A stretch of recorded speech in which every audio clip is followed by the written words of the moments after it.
সূরাগুলো নাজিল হয়েছে, বলতেন বাসায় গিয়ে পড়ে নাও, বাস হয়ে যাবে। ব্যাপারটা কেমন ছিল? তিনি নিজে আমল করেছেন, সাহাবীদেরকে আমল করে দেখিয়েছেন, সাহাবায়ে কেরাম তার সংস্পর্শে থেকে ইসলাম শিখেছেন। এখন ডিফিকাল্ট সিচুয়েশন, আপনি যাবেন কোথায়, কার সংস্পর্শে যাবেন? অনেক ক্ষেত্রে এমনও দেখা যাবে যারা ইসলামের ধারক আর বাহক, তাদের ভিতরে ইসলাম নাই। বাহ্যিকভাবে মনে হয় ইসলামের ধারক বাহক, ভিতরে নিজের ইসলাম নাই। তো খুব ডিফিকাল্ট। এই জন্য আল্লাহর কাছে দোয়া করতে হবে, আল্লাহ আমাদেরকে উপযুক্ত আলেম, উপযুক্ত ওলামায়ে কেরাম, উপযুক্ত ওস্তাদ, উপযুক্ত মাশায়েখ এগুলো দান করেন। তারপরে আল্লাহ পাক ইনশাআল্লাহ দান করবেন ইনশাআল্লাহ আযজা ওয়া জাল। যাই হোক, পয়েন্ট একটা শিখলাম, দুনিয়ার জীবন চূড়ান্ত না। দুনিয়ার জীবনের সবচেয়ে সুখী ব্যক্তিও জাহান্নামে গেলে বলবে সুখ কি জিনিস আমি জানি নাই।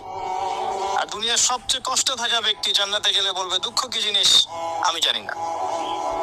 মানুষ দোয়া করলে কয়েকটা জিনিস হয়। মানুষ দোয়া করলে রিজিক যদি হালাল হয়, আকীদায় যদি শিরক না থাকে, আমলে যদি বিদআত না থাকে, দোয়া করলে দোয়া কবুল হয়ে যাবে ইনশাআল্লাহ। দোয়া করলে দোয়া ডাইরেক্ট কবুল হয়, অথবা আল্লাহ পাক এই দোয়ার বিনিময়ে তার ভবিষ্যতের কিছু বিপদ আপদ সরিয়ে দেন।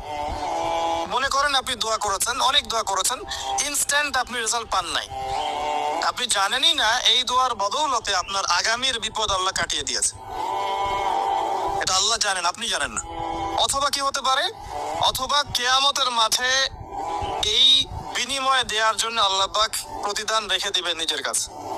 এবং আমরা অনেকেই কিয়ামতের মাঠে উঠবো, উঠে আল্লাহ পাক আমাদেরকে দেখাবেন, আমলনামা দেখাবেন এবং বলবেন অমুক দিন তুমি এই দোয়া করেছিলে, আমি এই দোয়াটা ওই সময় দিইনি, তোমার জন্য জমা রেখেছি, আজকে সেই দোয়ার বিনিময় তোমাকে দান করো। ওই দিন মানুষ বলবে, আমরা বলবো যে কাশ দুনিয়াতে আমার কোনো দোয়াই যদি কবুল না হতো। কথা বুঝতে পারছেন? দুনিয়াতে যদি আমার কোনো দোয়াই কবুল না হতো, আজকে সব প্রতিদান পেতাম। একজন অসুস্থ ব্যক্তি, যার দুনিয়াতে প্রচুর রোগ ছিল, কিয়ামতের মাঠে যখন দেখবে যে এগুলোর প্রতিদান কত হাজার হাজার নেকি সে পাচ্ছে, তখন সে বলবে দুনিয়ার পুরো জীবনটাই যদি অসুস্থ থাকতাম কতই না ভালো হতো। আমি বুঝতে যাচ্ছি, এরকম অনেক হাদিস আছে, বলতে গেলে রাত শেষ হয়ে যাবে, যে দুনিয়ার জীবনটার মূল্য আল্লাহর কাছে খুব বেশি নয়, একটা মাছির পাখার সমানও নয়। যদি হতো তাহলে কোনো কাফের মুশরিককে আল্লাহ পাক এক ঢোক পানি খেতে দিতেন না। আর আজকে আমাদের চিন্তা চেতনা সমস্ত বিষয় দুনিয়া কেন্দ্রিক। আমাদের পড়াশোনার উদ্দেশ্য দুনিয়া, ব্যবসার উদ্দেশ্য দুনিয়া, চাকরির উদ্দেশ্য দুনিয়া, আমাদের সামাজিক কাজগুলোর উদ্দেশ্য দুনিয়া, সবকিছুই দুনিয়া কেন্দ্রিক। আর আমরা সবাই মনে করছি দুনিয়াই দুনিয়া, এর পরে আর কিছু নাই। মনে রাখবেন, যে ব্যক্তি দুনিয়ার জন্য দুনিয়া করে, শুধু দুনিয়ার জন্যই দুনিয়া করে, সে দুনিয়া পরকাল দুটোই হারাবে। আর যে ব্যক্তি পরকালের জন্য দুনিয়া করবে, সে ইহকাল পরকাল দুটোই পাবে ইনশাআল্লাহ। কথা বুঝতে পারছেন? যে ব্যক্তি দুনিয়ার জন্যই দুনিয়া করবে, সে দুনিয়া আখিরাত দুটোই হারাবে। দুনিয়ার জন্য যদি আমি দিনের কাজও করি তাও হারাবো। কথা বুঝতে পারেন নাই? দুনিয়ার স্বার্থে যদি আমি দিনের কাজ করি, ইসলামকে নিয়ে দুনিয়ার স্বার্থ অর্জন করতে চাই, তাহলে দুনিয়া আখিরাত দুটোই হারাবো। আর যদি পরকালে আল্লাহ সন্তুষ্টি পাওয়ার জন্য আমি দুনিয়া করি, আল্লাহ পাক পরকাল দুনিয়া দুটোই দিবেন ইনশাআল্লাহ।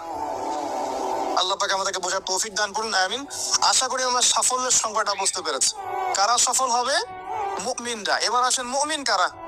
সহজ কথায় বলছি, যারা 6টা বিষয়ে বিশ্বাস করে। কয়টা? 6টা পিলারে যারা বিশ্বাস করে। 1 নাম্বার, মুহাম্মদ সাল্লাল্লাহু আলাইহি ওয়াসাল্লামকে জিজ্ঞেস করা হয়েছিল না, ইয়া মুহাম্মদ সাল্লাল্লাহু আলাইহি ওয়াসাল্লাম আখবিরনি আনিল ঈমান, আমাকে ঈমান সম্পর্কে বলুন। মনে আছে হাদিসটা? হাদিসে জিবরিল, মিশকাতের 2 নম্বর হাদিস মেবি, জি। আর মুসলিম শরীফের 9 নম্বর হাদিস।